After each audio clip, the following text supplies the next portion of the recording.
and jambo jambo, welcome to the western part of Kenya.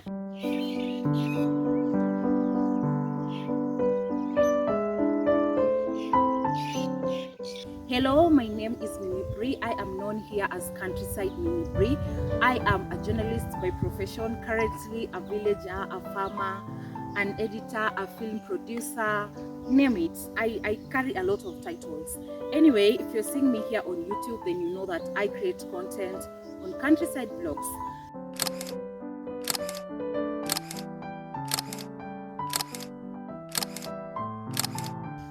A few months ago, I made a tough decision. I carried my bag and my tripod to move back to the village to rest because I was tired of the city humbles and tumbles, the noise and everything. I was searching for my peace and quiet with the hope of going back to the city. But finally, I made a decision that I am going to stay in the countryside, maybe forever, maybe for some time. Let's find out. So I am known as the city girl who turned to village girl. And I know this is not the kind of content I usually produce here on YouTube. So if you're seeing me and wondering what's happening, today I am taking you on a face-to-face let's talk video. I made my first gardening mistake and it's killing me. And I wanted to share that intimate moment with you, not just for the purpose of sharing and entertainment, but for the purpose of learning, especially to young organic farmers who just started farming and are experimenting things here and there. So come with me to my garden. Let's go and see the biggest mistake I have made with my organic gardening as a first-time gardener. Come with me.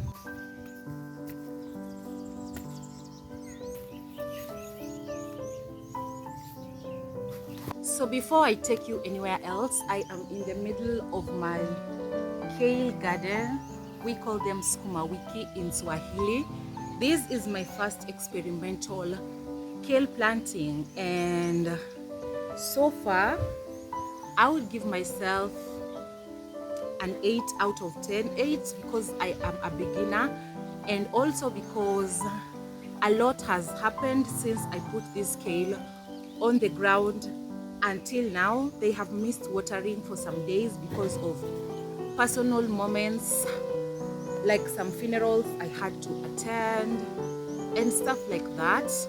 Anyway, my kales are doing their best despite lacking water, except this drying that I am seeing in a few of them. Most of them have bigger leaves. So the leaves are so big, but there is a problem here. Mid between them, they have been eaten, and I'm not sure if this is the chicken that I keep that do this when they are released. Apparently, I am seeing some worm here. Not a very lovely scene if you ask me, especially considering how big my kales have grown to be. So I'm going to look for a solution for the worms. I also planted potatoes. I actually planted them in 2 containers, but only 1 container managed to produce. So this is my first potato plant ever too, and they came in 4s. I'm not sure if there are 4. Actually, there are many, which is really a good thing. On this other container, I planted more potatoes, but they all died. So I did a fresh planting. As you can see from here, these are new potato stems. Here I decided to put some paper to dry, and then I'm going to start watering them today so that they can grow.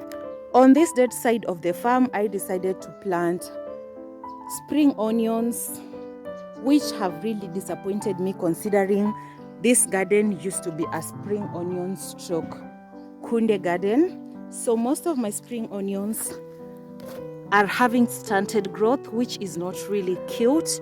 I know this farm require weeding, but that's a story for some time considering I just came back home. I also planted a few of round onions.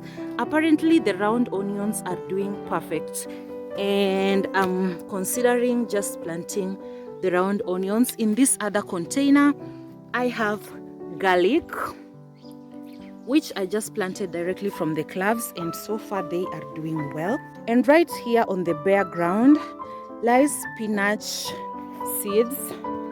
which have not came out yet. I planted them here in the section here next to the skuma wiki, hoping that they will really sprout and come out. Next to them, I have spider plants. We call this deck in my mother tongue, a very sweet traditional vegetable.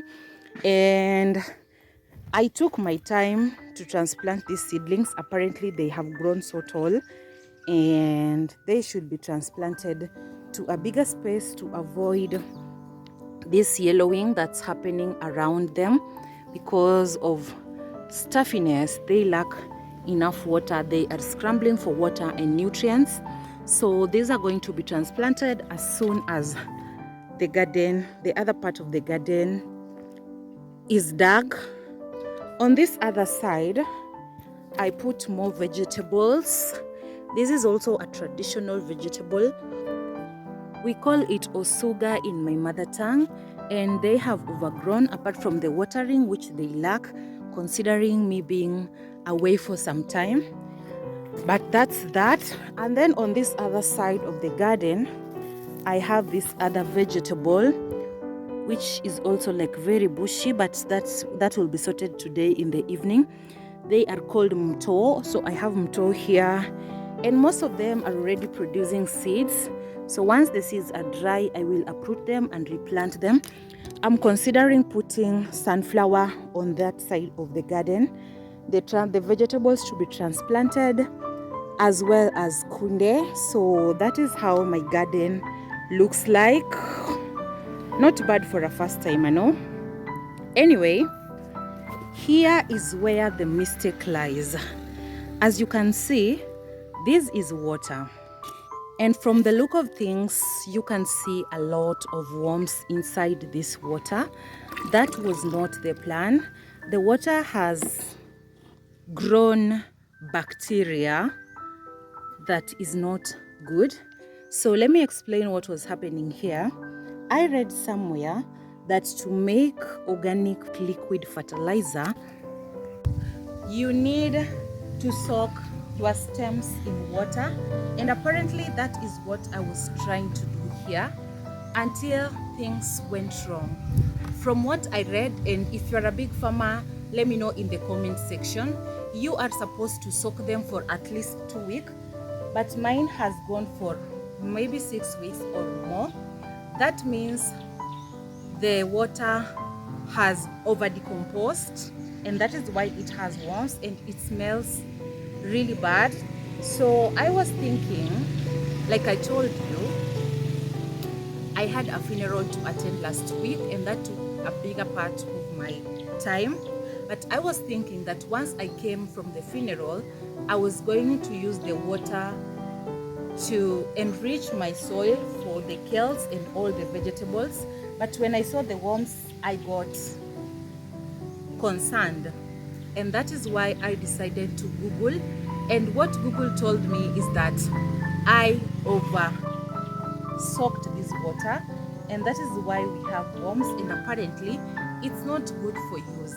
It's not healthy for edible plants, which I really feel like is a waste. And I have been in denial for the past 1 hour, trying to figure out and ask different sites if really I can use the water to water my plants.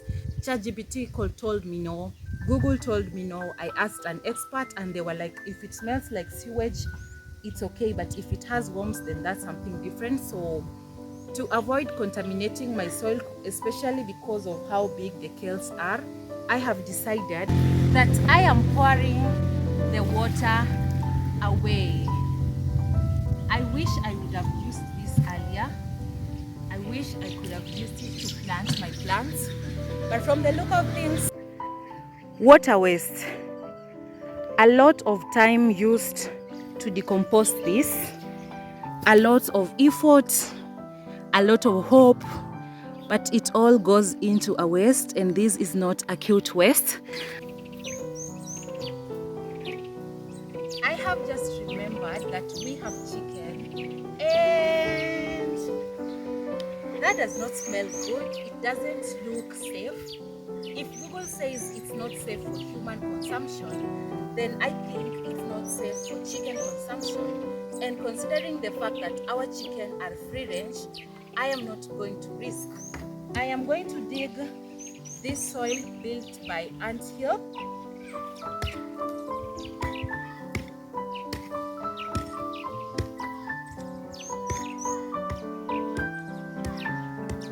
And use it to bury all that waste, because we are not taking risk. The chicken cannot get sick or die. So let's do the hard work.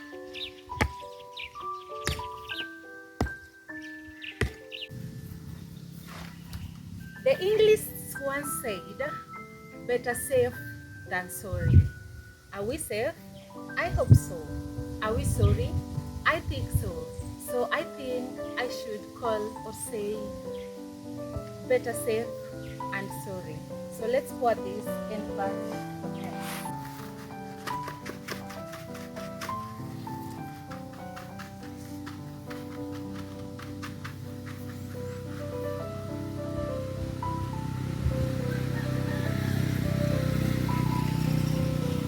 Well, that really smells so bad, but we have learned our lesson.